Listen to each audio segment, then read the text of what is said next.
Channel को subscribe करें, video को लाइक करें। हफ्ते के मज़ामीन का खुलासा। पहले दिन की आयात मुबारका में हजरत यूसुफ अलैहिस्सलाम का मुकम्मल किस्सा बयान किया गया है। किस्सा का बुनियादी मकसद ही तबलीग करना होता है और वही इलाही का बुनियादी मकसद तबलीग है। और इन आयात मुबारका में नसीहत और दावत का सारा मजमून समेट दिया गया, जिसमें यह बताया गया कि कुदरत की बहुत सी निशानियां हैं, वहदानियत की बहुत सी गवाहियां दिन रात उनके सामने हैं। फिर भी अक्सर लोग निहायत बेपरवाही और गफलत में पड़कर इसमें कभी गौर फिक्र नहीं करते। क्या ये इतना वसी आसमां, क्या ये इस कदर फैली हुई जमीन, ये रोशन सितारे, ये गर्दिश करने वाला सूरज, चांद, ये दरख्त, पहाड़, खेतियां, सब्जियां, ये तलातुम बर्पा करने वाले समंदर, बजोर चलने वाली हवाएं, कुदरत की बेशुमार निशानियां एक अक्लमंद के लिए इस कदर काम नहीं आ सकती कि वो उनसे अपने अल्लाह की जो आहद है, समद है, वाहिद है, ला शरीक है, कादिर व क़य्यूम है, उस जात को पहचान लें और उसके नामों और सिफतों के कायल हो जाए। ये मुशरिकीन हज को आते हैं, एहराम बांध कर लब्बैक पुकारते हुए कहते हैं कि या इलाही तेरा कोई शरीक नहीं, जो भी शरीक है उनका खुद मालिक भी तू है और उनकी मलकियत का मालिक भी तू ही है। इसी तरह इन आयत मुबारका के आखिरी हिस्से में फरमाया कि अल्लाह ताला अपने रसूल को, जिन्हें तमाम जिन्न इंस की तरफ भेजा, हुक्म देता है कि लोगों को खबरदार कर दो कि मेरा मसलक, मेरा तरीक, मेरी सुन्नत ही है कि अल्लाह ताला की वहदानियत आम करूं। पूरे यकीन और दलील और पूरी बसीरत के साथ इस तरफ सबको बुला रहा हूँ। मेरे जितने पैरोकार हैं वो सब इसी की तरफ बुला रहे हैं। तमाम दलीलें शरई हों, नकली हों या अकली, सब इसी की तरफ दावत देती हैं। हम अल्लाह की पाकीज़गी बयान करते हैं, उसकी ताज़ीम और तक़दीस, तस्बीह और तहलील बयान करते हैं और उसे हर तरह के नकाइस से पाक मानते हैं। आसमान और ज़मीन और उसकी सारी मखलूक़ात उसकी हम्द और तस्बीह कर रही हैं, लेकिन लोग उनकी तस्बीह नहीं समझ सकते।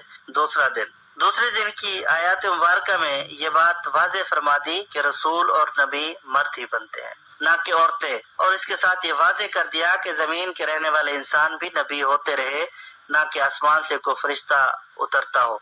चुनांचे एक और आयत में इरशाद फरमाया, वमा अरसलना मिन क़ब्लिका मिनल मुरसलीन इल्ला इन्नहुम लयअकुलून अत्ताअम व यमशून फिल अस्वाक, यानी तुझसे पहले जितने रसूल भी हमने भेजे वो सब खाना भी खाते थे, बाजारों में आमद रफ्त भी रखते थे। वो ऐसे न थे कि खाना खाने से पाक हो और न ऐसे थे कि कभी मरने वाले ही ना हो। हमने उनसे अपने वादे पूरे किए, इन्हें और उनके साथ जिन्हें हमने चाहा निजात दी, और मुशरिक लोगों को हमने हलाक कर दिया। इसी तरह एक और आयत में फरमाया, कुल मा कुन्तु बिदअम मिनर रुसूल, यानी मैं कोई पहला रसूल तो नहीं हूँ। याद रहे कि अहले कुरान से मुराद अहले शहर है, न के बादिया नशी। कुरान हकीम में इरशाद होता है, अल-अराब अशद्दु कुफ्रन व निफाका, कि देहातों के रहने वाले बद्दू, कुफ्र और निफाक में बहुत सख्त हैं। इसी तरह आज की आयत मुबारका में ये भी बयान किया गया है कि अंबिया के वाकयात, मुसलमानों की निजात, काफरों की हलाकत के किस्से अक्लमंदों के लिए बड़ी इबरत और नसीहत वाले हैं। ये कुरान बनावटी नहीं बल्कि अगली आसमानी किताबों की सच्चाई की दलील है। इनमें जो हकीकी बातें अल्लाह की हैं उनकी तस्दीक करता है और जिनमें तब्दीली की हुई है उसे छाड़ देता है, और हर चीज को खोल खोल कर वाज़े बयान करता है और अल्लाह जल्ला शानो की सिफात बयान करता है। और बंदों ने जो गलतियां की अपने खालिक के बारे में उनकी इस्लाह करता है। बस ये कुरान जो है वो मोमिनों के लिए हिदायत और रहमत है। तीसरे दिन की आयात मुबारका का आगाज सूरत रात से होता है और इस सूरत का नाम इसी सूरत की आयत नंबर 13 वयुसब्बिहुर्राअदु बिहम्दिही से लिया गया है। इस नाम का यह मतलब हरगिज नहीं कि सूरत में बादल के गरजने पर बहस की गई है, बल्कि ये सिर्फ अलामत के तौर पर जाहिर करता है कि ये वो सूरत है जिसमें लफ्ज अर्राद आया है, जिसमें रात का जिक्र है। अगर मरकजी मजमून की बात की जाए तो सूरत का मुद्दा पहली आयत में पेश कर दिया गया, यानी जो कुछ मोहम्मद सल्लल्लाहु अलैहि वसल्लम पेश कर रहे हैं वही हक है, मगर ये लोगों की गलती है कि वो इसे नहीं मानते। सारी तकरीर इसी मरकजी मजमून के गिर्द घूमती है। इस सिलसिले में बार बार मुख्तलिफ तरीकों से तौहीद, मआद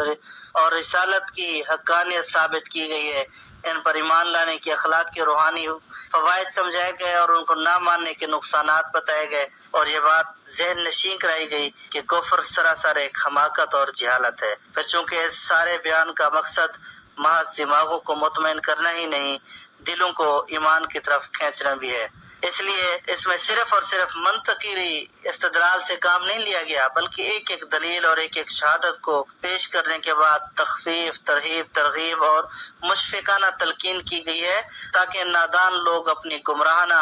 ہر درمی سے باز آ جائیں۔ ان آیات مبارکہ میں یہ بھی واضح کیا گیا کہ عرش پر اللہ کی جلوہ فرمائی کو جگہ جگہ قرآن میں جس غرض سے بیان کیا گیا ہے وہ یہ ہے کہ اللہ نے ہی اس کائنات کو صرف پیدا ہی نہیں کر دیا، بلکہ آپ ہی اس سلطنت پر فرما روائی کر رہا ہے۔ یہ نظام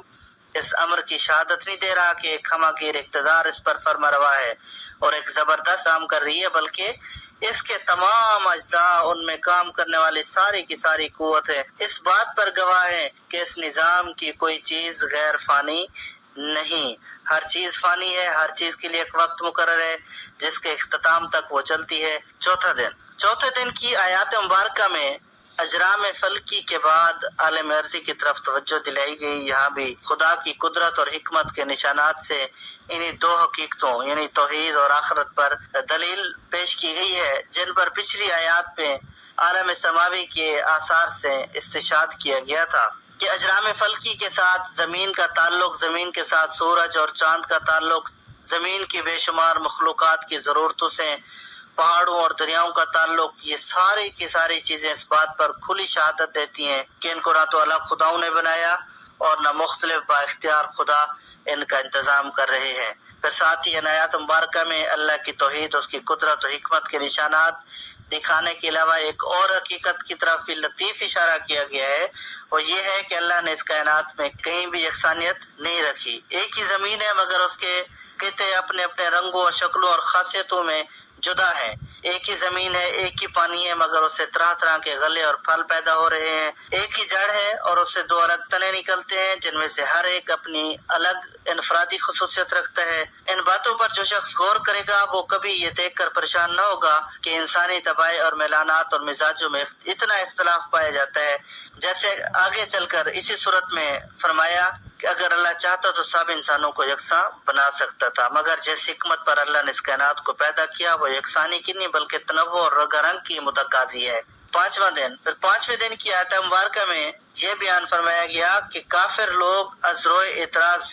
کہا کرتے تھے کہ اس طرح اگلے پیغمبر معجزات لے کر آئے ہیں، یہ پیغمبر کیوں نہیں لائے؟ پھر نشانی سے ان کی مراد ایسی نشانی تھی جسے دیکھ کر ان کو یقین آ جائے کہ حضرت محمد صلی اللہ علیہ وسلم اللہ کے رسول ہیں۔ وہ آپ صلی اللہ علیہ وسلم کی بات کو اس کی حقانیت کے دلائل سے سمجھنے کے لیے تیار نہ تھے، وہ آپ کی سیرت پاک سے سبق لینے کے لیے تیار نہ تھے، اس زبردست اخلاقی انقلاب سے بھی کوئی نتیجہ اخذ کرنے کے لیے تیار نہ تھے جو آپ کی تعلیم کے اثر سے آپ کے صحابہ کی زندگی میں رونما ہو رہا تھا۔ پھر اسی طرح ان آیات مبارکہ میں ارشاد ہوا، وہ بخوبی جانتا ہے جبکہ تمہیں زمین سے پیدا کرتا ہے اور جبکہ تم ماں کے پیٹ میں چھپے ہوئے ہوتے ہو۔ چھٹے دن کی آیت مبارکہ میں یہ بیان کیا جا رہا ہے کہ بات صرف اتنی ہی نہیں کہ اللہ تعالیٰ ہر شخص کو ہر حال میں براہ راست خود دیکھ رہا ہے، بلکہ مزید برآں اللہ کے مقرر کیے ہوئے نگران کار بھی ہر شخص کے ساتھ لگے ہوئے ہیں اور پورے کارنامہ زندگی کا ریکارڈ محفوظ کرتے جاتے ہیں۔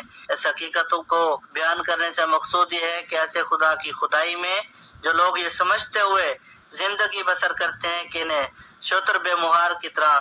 زمین پر چھوڑ دیا گیا ہے اور کوئی نہیں جس کے سامنے وہ اپنے نام اعمال کے یہ جواب دے ہوں، اس غلط فہمی میں بھی نہ رہو کہ اللہ کے ہاں کوئی پیر فقیر، کوئی بزرگ، کوئی جن یا فرشتہ ایسا زوراور ہے کہ تم خواہ کچھ ہی کرتے رہو وہ تمہاری نظروں نیازوں کی رشوت لے کر تمہیں تمہارے برے اعمال کی پاداش سے بچا لے گا۔ فرشتوں کے جلال خداوندی سے لرزنے اور تسبیح کا